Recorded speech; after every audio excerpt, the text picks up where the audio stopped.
Today we'll be going through a short case study of the area within Cheras. But being the storyteller that I am, I have to begin from where Kuala Lumpur started to show the progression of growth from a tin mining settlement in 165 years ago to what is now a city which is bustling, and by 1880, KL overtook and replaced Klang as the capital city of Selangor. And the nature of Kuala Lumpur has changed over the years. It became the capital of Selangor, it has become the capital of Malaya, and currently is the capital of Malaysia. And Kuala Lumpur itself has become a municipality, which is Dewan Bandaraya Kuala Lumpur, DBKL, or KL City Hall, on the 1st of February 1972 and incorporated as a federal territory in 1974. So we fast forward to today. Kuala Lumpur, as it is, it's not only the largest urban area, it also serves as the cultural and commercial and transportation center. According to DOSM, the population of Kuala Lumpur is approximately 1,964,000 persons. That covers an area of 243 square kilometers, and this gives a density of approximately 8,000 persons per square kilometer. So, if you can, so you won't be able to see with the light, but the dotted line actually shows the boundary of Kuala Lumpur. So to the left is PJ, to the right is Ampang Jaya, to the north is Selayang, and south is Sri Kembangan, and further down is Seremban. The parliamentary constituency of Cheras was created in 1994 and first contested in 1995. And this is a very interesting point. They have only known one member of parliament. That is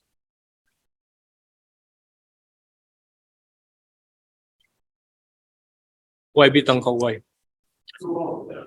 Throughout. I don't know whether this is a good thing or bad, but I'm not supposed to comment. So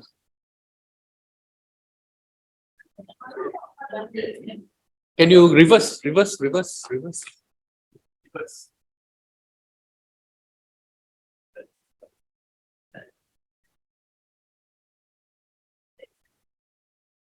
Yeah, okay. So Kuala Lumpur is now divided into 11 parliamentary constituencies from Kepong all the way to Bandar Tun Razak. You have at least 2 ministers, which if you look at it, 2 out of 11, compared to 27 out of 222 members of parliament, it is actually given a high priority in terms of the cabinet positions. And hopefully this works.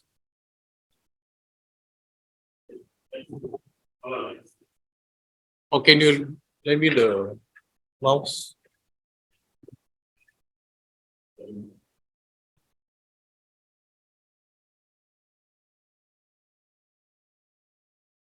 I'm not wasting time for, okay. Is this correct? No. Too far. Okay lah, you help me.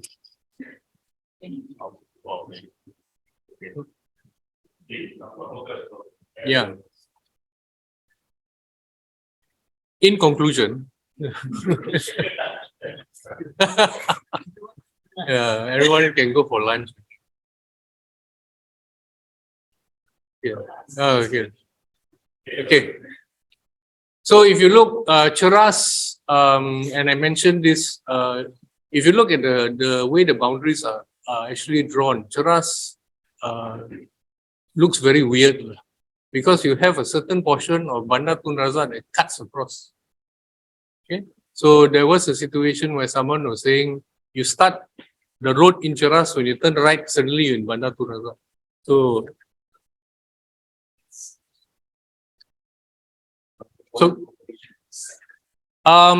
okay, so demographically, there are 101,000 electors, pengundi.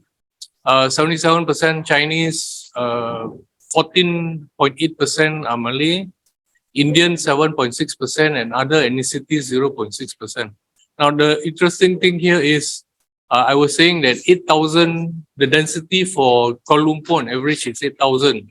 But if you just give an average of one child per person per voter, you will find that in Cheras, the density is close to 12,500 people per square kilometer.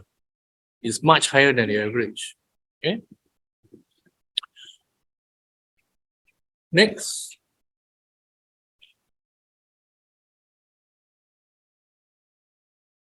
Next. Okay, so this is the first picture that I'd like to show you.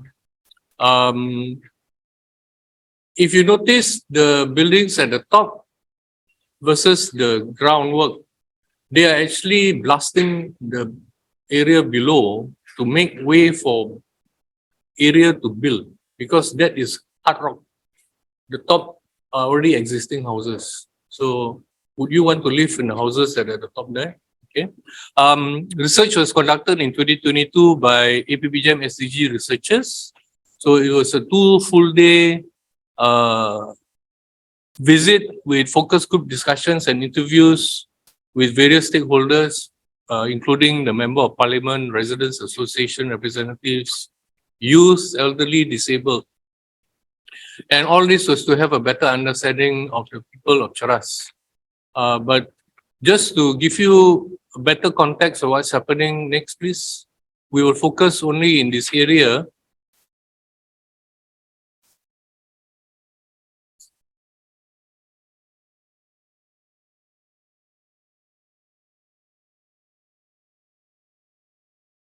You need a piece of paper. Okay, so we are only focusing in this area which has a radius of 700 meters. Within this small area, there are actually 7 developments going on. Most of them are high rise, but we are focusing only on lot A and B, which is lot 40912 and lot 40872. Next, please. The next couple of pictures is just to give you a overview of the kind of density that we're working with. Okay. Next. So you have already high-rise buildings being built on slopes. And the next picture is of the meeting with the people who are behind the Residents Association. The lady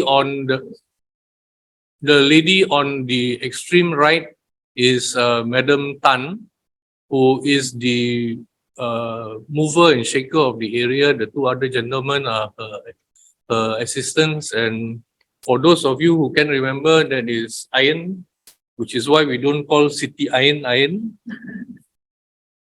Okay, so this was a meeting we had where they brought us around the areas where the development was going on. Next, please.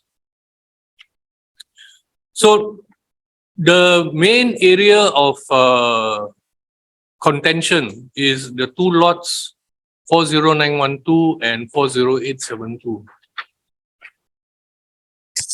And 5 residents associations have been behind the objections to the development of these 2 areas, and they have sent 7 letters to DBKL over the period of 21 months, and DBKL only replied after the 5th letter was received.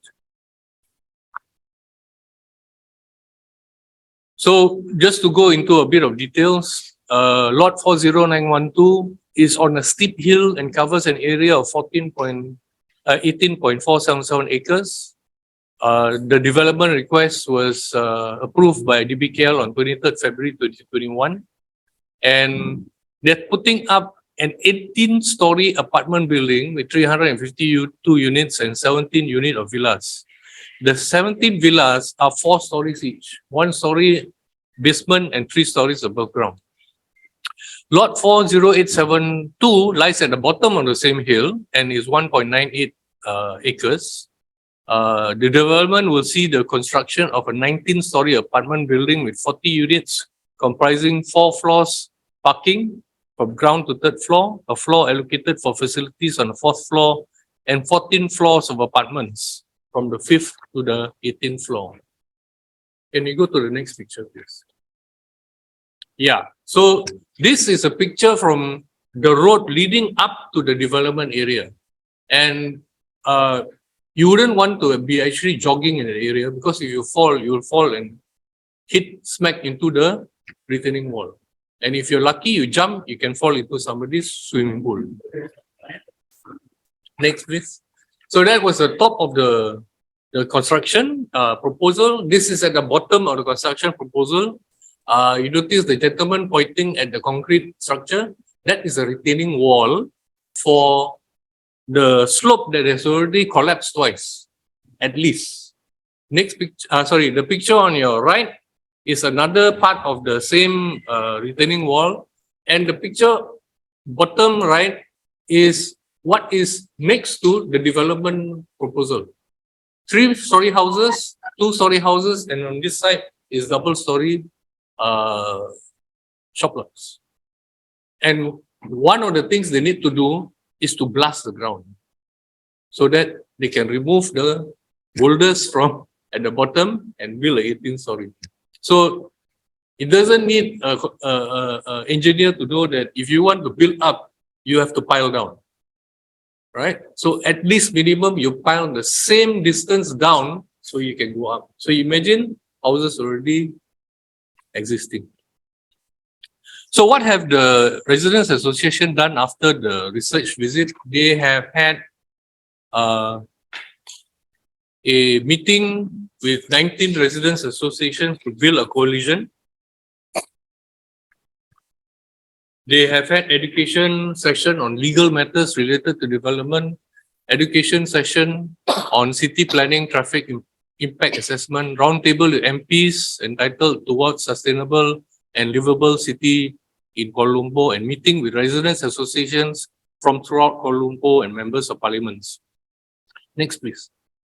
This is what they came up with last month, and it's called the Kuala Lumpur Conference Towards a Sustainable KL City through a holistic, it's not a spelling mistake, it's holistic, correct? Holistic, yeah. Whole of society approach. Actually, there's a bit of conflict of interest because he was the one who was also there. So, next. Now, one of the things that came out is you have the KL structure plan, you have the KL development plan and all kinds of development plans, and they follow this color coding. Okay. Now, Derek Fernandez, who some of you may know as an expert in constitutional law and also in municipal council law, he found a particular situation where the development color was wrong in a development RT, rancangan tempatan. What was supposed to be a green space was wrongly colored as development.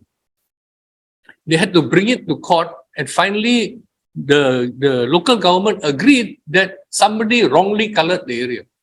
So now you have the situation where if you solely keep your development on these colors without any mistakes, it's all right. But previously there was this thing in Kuala Lumpur called Rule 5. Rule 5 is where you have to put a signboard saying pembangunan ini akan berlaku and whatnot. Now DBGL says that Rule 5 is no longer necessary because you only followed colors. The residents are very, very upset and unhappy because there's one school playground, one plot of land that is already earmarked for secondary school has suddenly now gone into development. Okay. So, in conclusion, and this is the real conclusion, there is first a dire need for capacity building for collaboration of RAs in Kuala Lumpur. One of the things that was missed out during the conference was there was supposed to be a MOU signed among the RAs. Some RAs didn't know what they were signing. Secondly, there are two task forces that are supposed to be formed, one on integrity and one more on collaboration. Thirdly, our society, PPMPL, as a secretariat of APPM SCG, could be the forum to get MPs to meet in Parliament to focus on the issues of sustainable development in Kuala Lumpur. Another point that was missed out, correct me if I'm wrong, Jeffrey, there was supposed to be an MOU signed between the Residents Association representative and DBKL during the conference. Nobody from DBKL bothered to appear. The director didn't appear, the deputy director didn't appear, and finally, two memorandums that supposed to be signed during the conference were not signed. So this is I think a real disappointment, not only for the organizers, but for everybody who attended the conference. So finally, three SDGs that need to emphasize. Number one is SDG 11 on sustainable cities and communities. Secondly, SDG 16 on peace and strong institutions, basically to bring the Residents Association, DPKL, members of parliament and government agencies to be more strong in how they run their organizations. And finally, SDG 17 on partnerships towards the goals. Because I quoted Rafida Aziz, Malaysia, we don't work just in silo mentality. Silo, you can still walk. We work in chimney mentality. Santa Claus gets stuck inside, he cannot move. So thank you very much. Thank you, Mr. Anthony, for a good presentation. So now I pass the session to Dr. Jeffrey for a review about this case. Yeah, thank you very much. Again, to Anthony. Yeah. The paper is exceptionally good. Even when Ms. Tan looked through it, there's only one small portion that she need to add in, which is the mayor actually visited the place before. And then of course, that was mentioned there. The paper is very well contextualized, especially when Anthony mentioned about the density. It shows it's really beyond the tipping point. Overall, the whole paper is very complete and well written in a very light and easy readable manner. I suppose the objective of this case study is to give people an inkling as to what are the things that needs to be done in terms of achieving the SDG. So I will highlight some of the things that perhaps you all will have to consider whether to put it in or not. All right. Because the thing is, we also have to be very politically aware, and some of the MPs may not like it. But since APPGM is to actually deal with facts case, so that we can actually make real changes instead of sugarcoating everything. Let's see whether it can be included in or not. Right. Context, very well contextualized, historical background and population density of Cheras is very useful. Something that we always think about when we are doing this project is that for every city there's a tipping point where so maybe measuring the density of the people is one thing, but what about the road condition, the infrastructure? We need to look at that. So, but in every city, the main explanation that you always get is, our city is so attractive. KL is a booming city. Asia is also a booming city. When people want to come in, you can't stop them. So let's just build. But that is a very wrong approach to city planning. It will fail because once it reaches a tipping point, then perhaps you'll be like Jakarta. Let's just go to Kalimantan. Our city is sinking, right?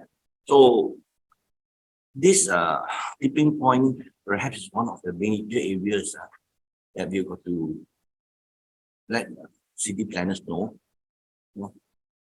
how you're going to cope and when is the tipping point. So anybody that have to travel on average 1.5 hours or 2 hours or 3 hours to work and come back and all, maybe it's a failed city. You know, if there are flooding constantly, there's a failed city. So I think we need some sort of agreement with that. The other thing is the chimney approach of planning. We have a problem in that we looked at this project and the social impact, everything is about this project within that circle itself. But your project affects even people out of KL as well, how you build things and all. And then the other thing is, what's the priority of your building? Is it just to solve the immediate problem of traffic jam? Or do you build in the other aspects of it where the future of transportation comes in? So do we build climate change as well in? So there's a lack of holistic approach that we are talking about here. So we have a big problem with the governance structure.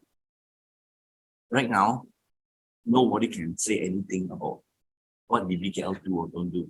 But fortunately, because of the recent things, the FT minister is already out of the picture. If the FT minister is in, it's just a tag team between the mayor and FT minister. And it's not mentioned in here.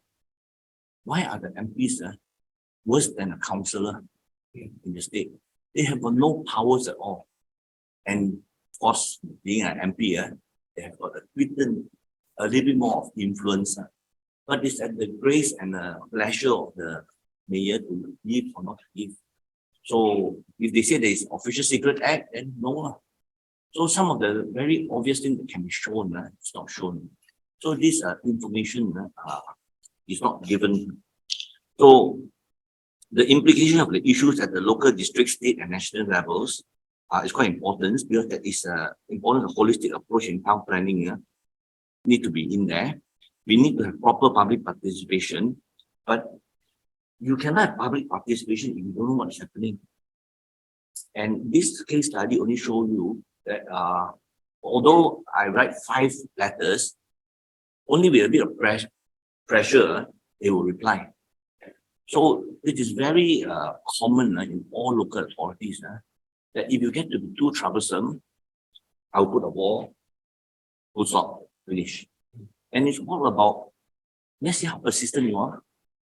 And they can last, Now I've seen developments that once they conquer the land, you make protests, they wait. You look at Cheras, the number of times you get attacked. They just wait for you to simmer down, demobilize, then they come again. Then you have to mobilize again. So these are things that are the main factors of unsustainable development that is happening. They have got a time period to play with, and they just weaken the public participation in that way.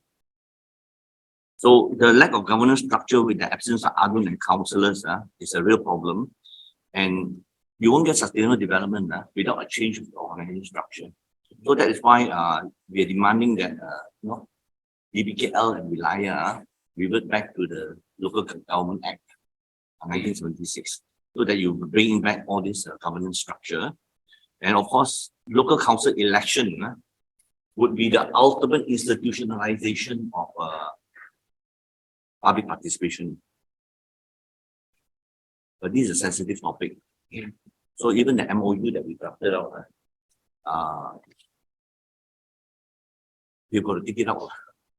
It upsets the MPs. But why should they upset the MP when it is in the manifesto? Right? So the interesting part is a good step to bring all the MPs together. There are 11 MPs, only 9 MPs are really responding to us and not talking to us. And of course, everyone wants to say that they support. But when it comes to the crux of it, they get the jitters. When the people are too united, then they feel that they have a problem. But the thing is, you cannot have a united community without a united MP to deal with. So right now, thankfully to APBG sponsoring this, the MPs now have got YB Sahe to be the lead. So de facto wise, the MPs agree among themselves for this kind of discussion that Zahir lead it. So at least we've got a grouping that they can talk to. The other one is the MP, the PM telling the mayor to meet the MPs once in a month. So that helps, no? Until the things are institutionalized, these are the things that have come into play. But we cannot allow all these things, ad hoc kind of recommendation, and not to encourage us to say that, oh, everything is okay already, let's leave it with the peace. I think right now, it's really the people unity that will give the political will to the MPs. But how do you put something like that in the report? You know? So it can be quite sensitive. And the other thing is, we are also quietly building up the unity among all the people. So in fact, after this meeting, we are meeting up with the government PR of Kuala Lumpur. They will represent another big coalition of presidents. And then Kepong, who is not very open, tomorrow we are seeing them. So there will be still a lot of capacity building activities that we have to do. And after that, the education part of it. So over here, we have also the 2020 plan, which was gazetted only about 2019. Right at the end, when it's going to expire, they gazette it. So they took their time on 2020, but on 2040, they are rushing it. All right. So right now, today, people are sending out a letter to the Prime Minister to say, do not endorse it. You know? So while the 2040 plan is not even shown, they are pushing it. So if you look at this case study and look at the governance issue, the transparency issue, it is very worrying. No, if you put it properly and present it properly, maybe Parliament should know about all these things. That structural changes are needed. And when it comes to color coding, looking at one of them, and you found some discrepancies. Okay, in MPPJ, they recolored four many versions of it. You went to the CellCat hearing, and they found that the culprit actually recolored everything, and every change of color can mean millions of dollars to the developers. But after all the CellCat hearing, found out who's the culprit get promoted. No, what is wrong with our system here? No, if you don't address this transparency issues, we've got a problem. So we are hoping to gently and persuasively make the MPs to be more cohesive. That means the 9 MPs, instead of they acting on their own, they need to think about how to solve the problem as a group. And we found that they do not really communicate very well with each other. Each of them have their own particular priorities and worries. So until they begin to see things in a more holistic way, I think the people, APPGM and all, is bringing along this issue of working together. So our MOU, DBKL one, when we sent it in, they went through the legal department, and the legal department said that no, it's okay, we can sign it, but no one came. But the thing is, they were having a very big Gonto Royong over in one Aziza's place, and nobody told us about it, that it was a clashing event and sort of thing, and they all decided to go for that. So that's why the DPL one was signed. But the MPs one, for all the RS constituency, some of them haven't had a read earlier on, and they feel a bit uncertain, right? So even now we are dealing with that. So the other thing is on the ground also, different advocacy groups have to learn how to get together. Like a Safe KL has been very instrumental in doing the 2020 and 2040 research and recommendations and all. And we look at ourselves as the mobilizing part of the residents. But can Safe KL start working with us on this? Or would that be a personal agenda? So when you want to talk about capacity building, you cannot ignore the NGOs also have misunderstanding among each other. So, of course, all this can be in a case study, but no, do we want to put it in or not put it in? So I think apart from, if you look at the case study by Anthony, it's very well written, no, and diplomatic, lah. Okay, diplomatic. But do we want to put all these things in? Which is part of the case study, but it provides an insight, insight, and it might help. But at the same time, it has to be properly worded. So I think that's what I can do. Okay.